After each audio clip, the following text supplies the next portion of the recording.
What's going on YouTube? Welcome to finally another video. So in this video we're going to make a 3-ingredient keto and paleo friendly fudge. So stay tuned.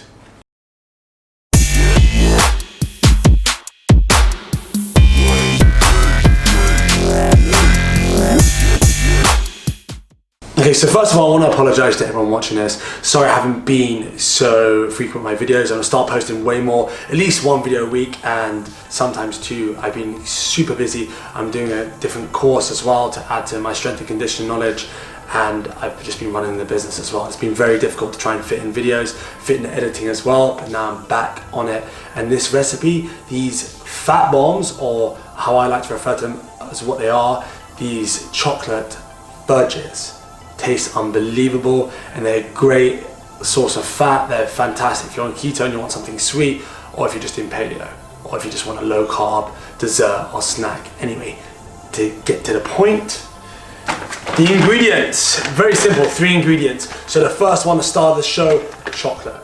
This is these are unsweetened chocolate chips by Pink Sun. These are organic. They're like button shaped, they're not chips, I don't know what I'm talking about. They're very simple to use in cooking and they're very inexpensive as well. You can pick them off Amazon. I'll drop the link in the description as well. And these are pretty much, well, they have no added sugar, they're 100% cacao solids. So it's the only one I could personally find. If you're in the States or somewhere else, you might be able to find them easy, but it's not that easy in the UK. They're always like 70%, 80%, 90%, and it all has added sugar, no added sugar. Then, you can use nut butter. I'm opting for a seed butter purely because of the taste, and secondly to the taste, it's got to be the health benefits. It's good to have a nice varied diet, and always having nuts can be quite hard on the digestive system. Seeds are a lot easier to digest, and these are packing a punch nutritionally as well, high in great fats for you. And the last thing, to sweeten it, we're going to use stevia. I'm using stevia drops, stevia liquid drops. You can use the crystals if you want, or another sweetener like monk fruit extract, but this is what I have. I used to be not so much of a fan of these, but I've grown to love them. And we're going to use a total of 10 drops. You can put 15 in if you want, and you can put 20 if you want them super sweet, but 10 seems to be just right for me. With the seed butter, we're going to use, in this case, 2 tablespoons. In your case, if you want to use cups, you can use 1 cup of this. I'll put the grams and everything below, so do not worry about that. I'll recap the recipe below and where you can get the ingredients. And when it comes to these chocolate buttons, I'm going to use 4 tablespoons, so double the amount of chocolate to nut butter. You want that chocolatey taste, let's not forget. So you can use 2 cups instead of the 4 tablespoons. It's just a rough thing. I don't have my cup measurements with me. I just want to show you how to make them, and it's always double the amount of chocolate to the actual seed butter. So let's get making these. So this fudge recipe is so simple, you're not even going to have to bake it. It's just literally combining the ingredients in the correct way and then making sure you put them in the fridge until they're firm. But I'll go over that step shortly. For now, I'm going to combine them and show you what I'm going to do. You need a microwave or heat-proof bowl.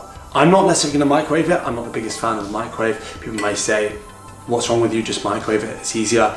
I'm not going to microwave, I'll show you what I'm going to do. I usually put it over the stove and melt it. I'll show you exactly how I do that. Not on the stove actually, but I'll show you how I do it. And I'm going to show you exactly the method I use to combine them as well, and before I put them in the fridge. So let's get making these. So what I'm doing now is I'm boiling the water. Once the water's boiling, I'm going to put this over the water. I'll show you exactly how I do it. Then it's obviously going to cause the steam to rise up to the bowl, heat the chocolate, melt the chocolate, and then I'm going to add the seed butter. I'll talk you through these steps, so not to worry. Everything will be in the description below. And at this point, if you're thinking like, Adam, this looks like a great recipe, just hit that thumbs up. Be sure to hit that thumbs up, it really does help.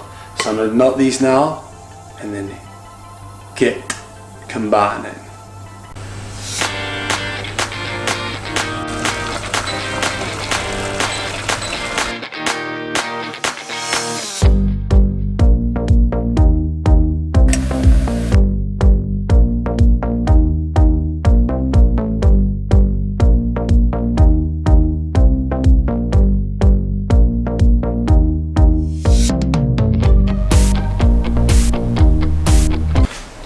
everything's combined now. So at this point I suggest using oven gloves because this is going to be pretty darn hot. And on the hob, just do it till it's fully melted and stir occasionally to make sure it doesn't get stuck or doesn't get burnt at all as well. So while I was filming and while I was waiting for it to melt, look what I found. I found my baking tray.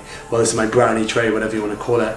And I'm going to line this with parchment paper, non-stick parchment paper. You can do it on a plate like I was going to do it, but it may become a messy problem. I would suggest a tray or even a muffin container or something like that. Muffin container could work really well, but in this case I'm going to use this.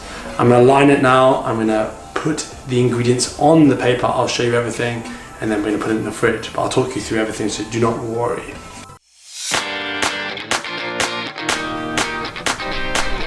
I don't want to move it too much, but as you can see, I'm only using a segment of the actual tray itself. Half or a segment, depends how thick you want these fudges. If you want them super thick, I'd recommend, and you want to use a brownie tray, I'd recommend quadrupling the recipe or something like that anyway. But like I said, I've given you the exact measurements of the recipe below. I'm kind of a bit stuck today, couldn't find my cup measurement. The only thing I could do was order it, and that would take some time again.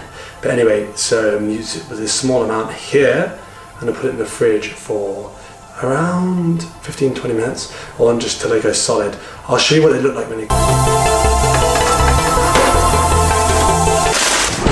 So there you have it, some seriously thin brownies. I messed up with the tray, and also I messed up by saying 10 drops of stevia. I would recommend putting 12 just so you get rid of that bitter taste from the chocolate. So 20 and not 10 drops of stevia. So don't quote me on the 10. So if you enjoyed this video, give it a massive thumbs up. Also subscribe for future videos. And until the next video, keep pushing those limits.